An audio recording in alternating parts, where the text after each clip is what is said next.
Hello,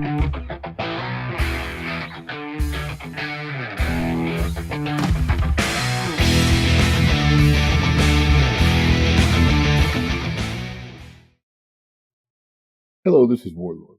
What we're going to do today is take a look at lighting a scene with GI, some basic lighting, and some other tricks. So let's go ahead and get started. Now, the first thing I'd like to do is kill out all the lighting. So let's go into scene lighting, and you'll also notice there's a spotlight here. That's under the range hood in the kitchen, just like Real Illusion did in their loft scene. That's what drives that. It's not on right now.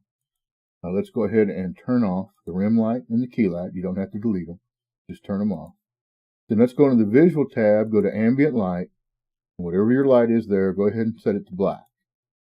And your screen should go black, or pretty close to dark.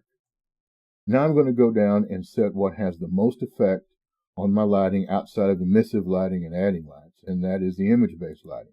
I'm going to activate it.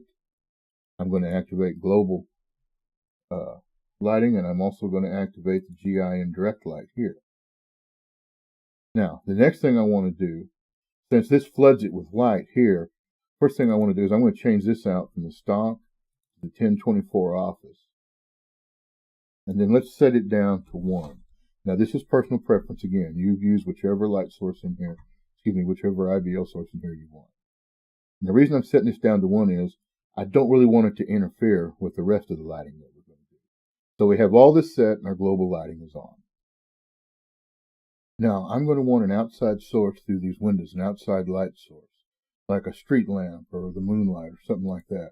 In this case, I'm going to use an emissive light. But you can create whatever kind of light you want. You can even use a ball, a sphere, something like that with this global illumination setup and things like that, or self-illumination. But what I'm going to do is go ahead and just create a round emissive plane, which will come into the scene.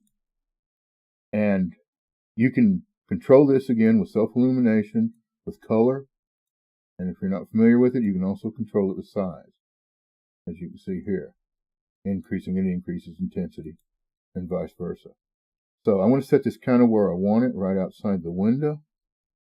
But there's something else I want to do in the meantime. I'm going to have it up and facing kind of downward. So while I can see it, I'm going to set that. The sphere would shine all the way around. I'm just more interested in having something come through the window.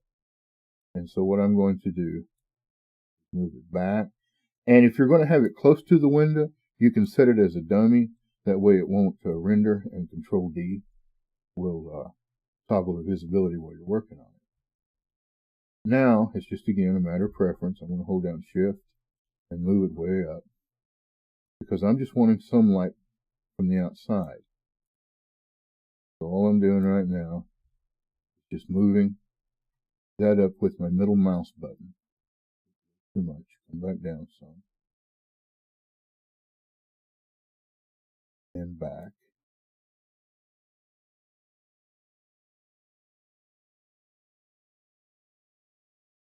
And I'm going to say leave it probably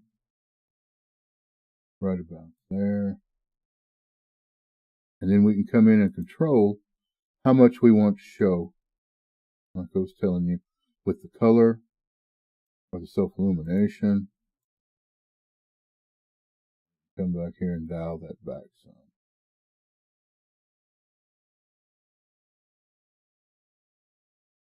Now we can come in here, grab our TV, go to our texture. And you'll notice here I'm set on PBR. That's because my default workspace is set to PBR. That's what my default project is like. And I'm going to show you something that happens. I'm going to come in here and I'm going to self-illuminate it. And you're going to expect the room to light up, but it's not.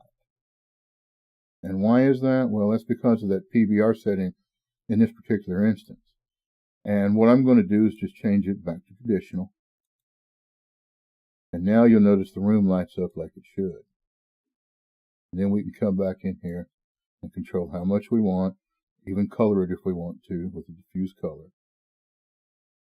This will allow us to light up however much of the room we want to light up.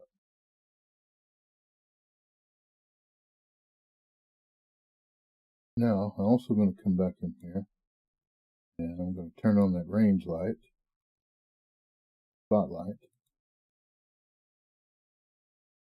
and do something else that Reallusion did, and a lot of people do. It's just a little trick using the fog to add a little bit of, I guess you'd say, atmosphere, even to the inside of a room, as long as you don't overpower it. But before we do that, let's come in here and let's go ahead and just click our HDR effects, our tone map. I'm not a real lover of the glare. You may like it. I'm going to disable it for now. And also going to cut the whiteness down. But now let's go ahead and turn the fog on. And you see that it just kind of adds a little bit of ambiance to the back of the room. Now when you turn this fog on to begin with, it's probably, I think, going to be set at 10,000, 20,000. And so you're not really going to see it. The first thing I do when working with fog is I go in and I cut it back to 100. So I get my color set so I can see exactly what I'm working with. And then I work my way up. Like I had that set on 1200. I would just kind of keep working my way up. Like this is 1500. You'll notice it's at the back of the room. And so again, this is personal preference. I just settled on 1200. Now this is just a few tricks to what you can do to lighting this room. And we really haven't even added that many lights. We've used just about everything but lights. But you do a few more things if you want, or you can use this as is. We haven't even added LUT to it or anything else. But I do hope this helps. Oh, you're not getting out of here quite that fast. One thing I failed to show you is ambient occlusion. And this is something I usually said early on, but you can do it before or after. I come into ambient occlusion and I set it to view AO. And that way I can see where I'm at. And since this is a dark scene, I have ambient occlusion set fairly dark. And it does make a difference. And in that case, I had it turned off. So you want to make sure you come in and turn on your ambient occlusion. Set it like you want. And then let it apply the detail in here to your scene. One more thing before you go. I wanted to show you a little bit of this scene I'm providing. What's in here are all things that have been provided by Reallusion as free or default items over the years. And so I've just pulled some of those out of inventory and used them to create this with. Also, there's a couple of rooms over here on the side that we didn't even use. We may or may not use this in the future for different tutorials, but it's basically just built out of primitives and freebies from Reallusion. Thanks for watching.